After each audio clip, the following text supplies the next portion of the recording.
जय श्री राधे राधे दोस्तों, आप सभी का आपके अपने YouTube चैनल अध्यात्म भक्ति में बहुत बहुत स्वागत है। आइए आज आप सब सुनेंगे फागुन मास कृष्ण पक्ष में विजया एकादशी व्रत कब धारण किया जा रहा है, तो जानेंगे व्रत के शुभ मुहूर्त के बारे में। पारण कब और किस चीज से किया जाएगा, इस दिन भगवान को विशेष करके किस वस्तु का भोग लगाना चाहिए, इस दिन क्या करना चाहिए और क्या नहीं करना चाहिए, तो आइए जानते हैं इन सभी बातों के बारे में। प्रत्येक माह के कृष्ण पक्ष और शुक्ल पक्ष की एकादशी तिथि के दिन एकादशी का व्रत धारण किया जाता है। इसे एकादशी या ग्यारत व्रत के नाम से जाना जाता है। प्रत्येक एकादशी व्रत का अपना विशेष महत्व माना गया है। उसी प्रकार से फागुन मास कृष्ण पक्ष की विजया एकादशी व्रत का अपना विशेष महत्व है। आप सभी भक्तों को विजया एकादशी व्रत की ढेर सारी शुभकामनाएं। आप सभी के जीवन में लक्ष्मी नारायण जी की कृपा से आप सभी को सभी प्रकार के सुख और समृद्धि की प्राप्ति हो। जो भी भक्त सच्ची श्रद्धा के साथ, नियम और निष्ठा के साथ इस एकादशी व्रत को धारण करते हैं, इस दिन भगवान विष्णु माता लक्ष्मी की पूजा करते हैं। इससे व्यक्ति के सभी प्रकार के पाप और ताप नष्ट हो जाते हैं। इस व्रत को करने वालों को अविजित कार्यों में भी यह विजयदायक है।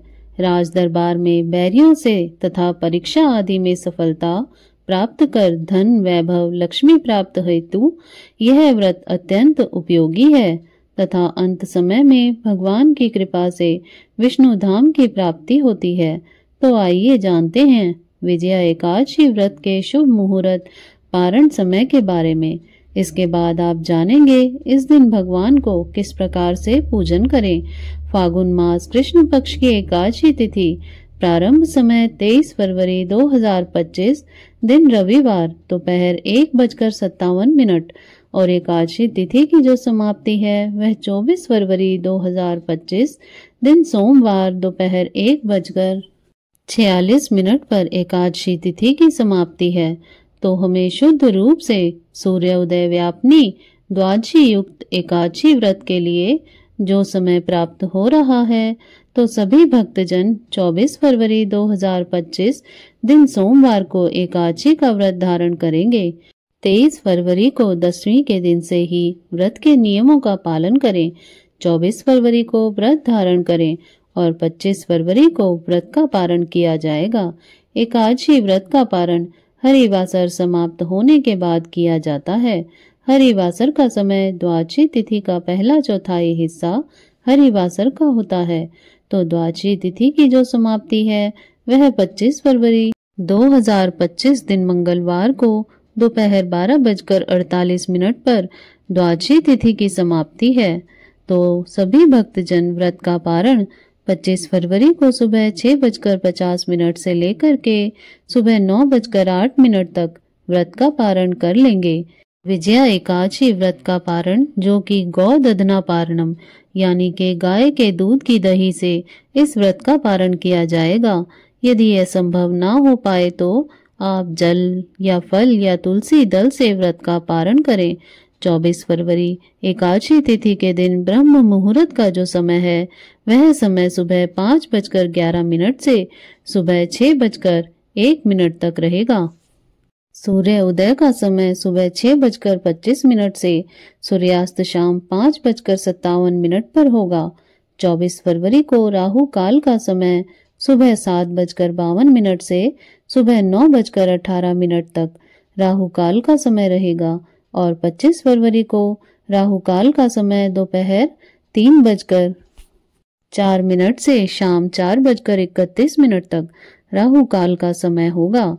राहु काल के समय के दौरान कोई भी शुभ कार्य या नया कार्य नहीं करना चाहिए, इस बात का ध्यान रखें। 24 फरवरी को नक्षत्र पूर्वाषाढ़ा नक्षत्र होगा शाम 5:49 तक। उसके बाद उत्तराषाढ़ा नक्षत्र होगा। योग जो कि सिद्धि योग होगा सुबह 10:05 तक। उसके बाद व्यतिपात योग होगा और पारण के दिन 25 फरवरी को त्रिपुष्कर योग भी बन रहा है जो कि सुबह 6:50 से रात्रि 12:47 तक होगा, जो कि बड़ा ही अच्छा योग बन रहा है। जो भी व्रती हैं उन्हें व्रत के लिए दशमी के दिन से ही व्रत के नियमों का पालन करना चाहिए। दशमी तिथि के दिन शुद्ध और सात्विक आहार ग्रहण करना चाहिए। तामसिक वस्तुओं का, नशीले पदार्थों का सेवन बिल्कुल भी नहीं करना चाहिए।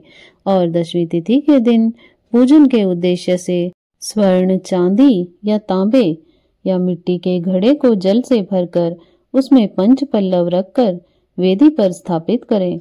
उसके नीचे 7 प्रकार के अनाज जो कि सप्त धान्य रखें और फिर उसके ऊपर भगवान नारायण की प्रतिमा जो कि स्वर्ण, तांबा या पीतल आदि किसी भी धातु की प्रतिमा रखें।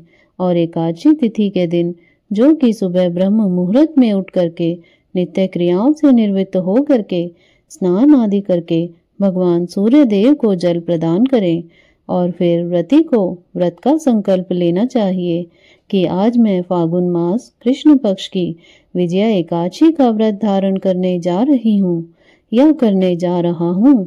इस प्रकार से प्रार्थना करें कि यह मेरा व्रत निर्विघ्न पूर्ण हो और हमें पुण्य फलों की प्राप्ति हो।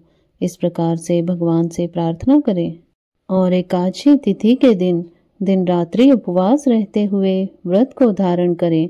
जो उपवास नहीं रह पाते हों, जिनका स्वास्थ्य सही ना हो, तो आप एक समय फलाहार ग्रहण करके व्रत को धारण करें। और जो आपने भगवान की प्रतिमा को स्थापित किया है उनका विधिवत जो कि गंध, पुष्प, धूप, दीप आदि से उनका पूजन करके जहाँ तक हो सके उसी कलश के सामने बैठ करके दिन रात्रि भगवान का पूजन, आरती, भजन, कीर्तन आदि करते हुए एकादशी के दिन और रात्रि को व्यतीत करना चाहिए। और द्वादशी की सुबह उठ करके नित्य क्रियाओं से निवृत्त हो करके स्नान आदि करके शुद्ध वस्त्र धारण करके अगर आपके पास नदी या तालाब आदि हो तो वहां पर जा करके कलश को ले जाकर विधिवत उसका पूजन करके उस कुंभ का और उस कलश का जो कि और भगवान की प्रतिमा का ब्राह्मणों को दान करना चाहिए। इसके बाद ब्राह्मणों को भोजन करवा करके दान दक्षिणा दे करके उनसे आशीर्वाद प्राप्त करना चाहिए और भगवान को व्रत अर्पण करना चाहिए और समय के अनुसार व्रत का पारण कर लेना चाहिए। इस प्रकार से व्रत को धारण करने से जो कि भगवान विष्णु अपने भक्तों पर अति प्रसन्न होते हैं। इस दिन भगवान को विशेष प्रकार से जो कि सिंघाड़े के फल का भोग लगाना चाहिए और उसे प्रसाद के रूप में भी ग्रहण करना चाहिए। जब भी भगवान को भोग लगाते हैं तो उसमें तुलसी दल डाल करके ही भगवान को भोग लगाना चाहिए। तुलसी दल के बिना भगवान उस भोग को स्वीकार नहीं करते हैं, तो इस बात का ध्यान रखें। व्रती को व्रत के दौरान जहाँ तक हो सके ओम नमो भगवते वासुदेवाय या श्री कृष्ण गोविंद हरे मुरारी आदि मंत्रों का जाप करते रहना चाहिए। व्रत के दौरान किसी के ऊपर क्रोध नहीं करना चाहिए। अपने मन में किसी के प्रति ईर्ष्या या द्वेष का भाव नहीं लाना चाहिए। पूर्ण भक्ति भाव के साथ भगवान का पूजन अर्चना करनी चाहिए। इससे भगवान विष्णु अपने भक्तों के सभी प्रकार के पाप और ताप को नष्ट कर देते हैं तथा सभी कार्यों में विजय की प्राप्ति होती है और अंत समय में भगवान के धाम की प्राप्ति होती है तथा वाजपेयी यज्ञ के समान पुण्य फलों की प्राप्ति होती है। तो आशा करती हूँ आपको यह जानकारी अच्छी लगी होगी। इस प्रकार से ज्ञानवर्धक जानकारियाँ प्राप्त करते रहने के लिए, व्रत पूजा आदि के बारे में जानने के लिए और कथा को श्रवण करने के लिए यदि आप चैनल पर पहली बार आए हैं तो चैनल को सब्सक्राइब कर लें ताकि आने वाली वीडियो की नोटिफिकेशन आपको समय से मिलती रहे। वीडियो को लाइक करें, शेयर करें। सुखी रहें, स्वस्थ रहें। जय श्री राधे राधे। धन्यवाद।